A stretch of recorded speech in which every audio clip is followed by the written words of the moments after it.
का सामना करना पड़ा इधर इंतजामिया की तरफ से? बिस्मिल्लाहिर्रहमानिर्रहीम। इंतज़ामिया की तरफ से कोई हमें दुश्वारी का सामना नहीं करना पड़ा और बिल्कुल पुरअमन तरीके से कागजात जमा करवा दिए हैं। ये बस अफवाहें हैं कि जी वो कागजात नामजदगी जमा करवाने नहीं दे रहे। ज़फ़रवाल की हद तक ऐसा कोई इशू नहीं। किस जमात के हवाले से आपने डॉक्यूमेंट सबमिट किया? मैं पाकिस्तान तहरीक इंसाफ का एक्टिव कारकुन हूँ और मैं इस वक्त सिटिंग प्रेसिडेंट हूँ तहसील ज़फ़रवाल का। और इंशाअल्लाह ताला अगर मुझे टिकट मिला तो मैं पाकिस्तान तहरीक इंसाफ के प्लेटफॉर्म से इलेक्शन लड़ूंगा। खबर असलम साहब, एक सवाल हल्का 54 से है जी जी। कि आपका जीतने के बाद अगर अल्लाह ताला आपको भी जीत देता है तो आपका बयानिया क्या होगा हल्का 54 के अवाम के हवाले से?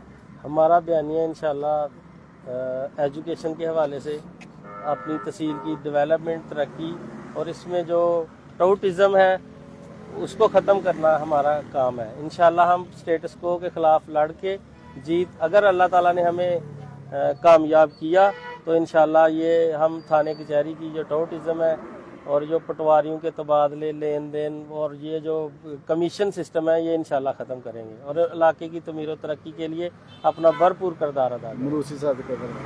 और जी थैंक यू।